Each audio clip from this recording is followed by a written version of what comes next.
بسم اللہ الرحمن الرحیم. ٹائم ٹوڈے وتھ حسین تھیبو کے ساتھ میں ہوں آپ کا میزبان حسین تھیبو. آج ہم پروگرام میں ڈسکس کریں گے ابھی تھوڑی دیر پہلے وزیر اعظم صاحب نے وزیر داخلہ کو ڈائریکشن دی ہے کہ وہ سندھ جائیں اور وہاں جا کے police and law and order institutions کو دیکھیں. اس پہ وفاقی انفارمیشن منسٹر نے کہا ہے کہ سندھ میں لا قانونیت جنم دے رہی ہے. اس پہ تفصیلاً ہم ڈسکس کریں گے. آج سے سندھ کے تمام شہروں میں بشمول کراچی میں اسٹرکٹ لاک ڈاؤن ہوگا. رات کے 8 بجے کے بعد موومنٹ بند کی جائے گی. غیر ضروری لوگوں کو آنے اور جانے پہ پولیس روکے گی. پولیس کس طرح سے کنٹرول کرے گی, ان پہ تمام باتوں پہ تفصیلاً ہم بات کریں گے. کووڈ بڑھ رہا ہے. کووڈ بڑھنے کے ریزن کیا ہیں؟ کووڈ کیوں بڑھ رہا ہے؟ کیا ہم واقعی ایس او پی فالو نہیں کر رہے ہیں یا کچھ اور وجوہات ہیں؟ اس تمام باتوں میں ہمارے ساتھ جو اکانومی ہے اس کو کس طرح سے بہتر کر رہے ہیں. ہمارے ساتھ اس وقت مرزا اختیار بیگ صاحب ہیں جو فارمر سینئر وائس پریزیڈنٹ ہیں APCCI کے, بزنس لیڈر ہیں, سینئر کالمسٹ ہیں, اینالسٹ ہیں. انہوں نے ایک آرٹیکل بھی لکھا ہے IMF کے ساتھ جو معاہدے ہیں اس پہ ہمیں نظر ثانی کرنی چاہیے. اس میں تفصیلاً انہوں نے یہ ڈسکس بھی کیا ہے کہ ہم آگے آنے والے بجٹ میں کیا کیا کرنے جا رہے ہیں, کون کون سی نئے ٹیکسز لگانے جا رہے ہیں.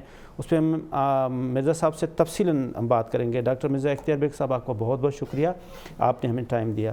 ناظرین, اس کے ساتھ ہمارے ساتھ علی شیر جکھنانی صاحب ہیں جو DIG موٹر وے ہیں اور موٹر وے پولیس ہیں, پولیس کے سینئر آفیسر ہیں. اس کی پاکستان کے لیے, خاص طور پہ ہمارے سندھ کے لیے تمام زیادہ خدمات ہیں. سر, آپ کا بہت شکریہ, آپ نے ہمیں آج ٹائم دیا. ہمارے ساتھ تھوڑی دیر میں ہمیں جوائن کریں گے ڈاکٹر جمیل احمد خان, ایڈیشنل IG حیدرآباد. متی اللہ جان ہمیں جوائن کریں گے, ہم PDM پہ ان سے بات کریں گے. آج کور کمانڈر کانفرنس ہوئی ہے, اس میں کچھ ڈیسیشنز ہوئے ہیں, خاص طور پہ بارڈر ریلیٹڈ میٹرز جو ہمارے ڈائریکٹلی اینڈ انڈائریکٹلی ہمارے اکانومی سے ریلیٹڈ ہوتے ہیں. وہ چیزیں کہ ہم جس طرح سے ہمارے پاس جتنا پیس ہوگا اتنا ہی ہم چیزیں کریں گے. تو جنرل طلعت مسعود صاحب بھی ہمیں جوائن کریں گے. سب سے پہلے میں ڈاکٹر مرزا اختیار بیگ صاحب آپ کے پاس آؤں گا. آپ نے بڑا تفصیلاً جو ہے وہ IMF کے معاہدے پہ نظر ثانی کی ضرورت ہے. تو آپ کو کیوں لگ رہا ہے کہ یہ جو IMF کے ساتھ معاہدہ ہوا ہے اس میں کیا کریکشن کرنے کی ضرورت ہے؟ سر دیکھیں, IMF کا جو معاہدہ ہوا تھا وہ جو نئی ٹیم جب ڈاکٹر حفیظ شیخ صاحب کی لائی گئی تھی تو انہوں نے IMF کے تقریباً تمام شرائط کو مان لیا تھا. اب یہ میں نہیں کہہ رہا بلکہ نئے وزیر خزانہ شوکت ترین صاحب جب آئے تو پہلے یا دوسرے دن ان کے جو بیانات تھے اس میں یہ تھا کہ IMF کے ساتھ کیا گیا معاہدے کی نظر ثانی کی ضرورت ہے, کیونکہ اگر اس کے اوپر ایز اٹ از عمل کر لیا ہم نے تو ہمارے ملک میں معیشت بیٹھ جائے گی. کس طرح بیٹھ جائے گی؟ ایسی کیا چیزیں خطرناک ہیں جو ہمیں اتنا نقصان پہنچائیں گی؟ تو اس میں پہلی چیز تو یہ ہے کہ انہوں نے IMF نے 26% ٹیکس ریونیو بڑھانے کا کہا ہے. یعنی اس سال جو ہمارا ٹارگٹ ہوگا وہ 4,925 ارب روپے کا ہے. تو نیکسٹ ایئر میں وہ کہہ رہے ہیں 6,250 ارب روپے کریں. 26% آپ نے بڑھانا ہے. اچھا چلے, اگر یہ پورا نہیں ہوتا تو آپ یہ سمجھیں گے کیا کر لیں گے؟ نہیں, انہوں نے اس کو لنک کرا ہے کہ اگر یہ ٹارگٹ پورا نہیں ہوتا 26% تو آپ پبلک سیکٹر ڈیولپمنٹ پروجیکٹ کے لیے جو فنڈز مختص کر رہے ہیں اس کو کم کر کے یہ ریونیو شارٹ فال پورا کریں گے.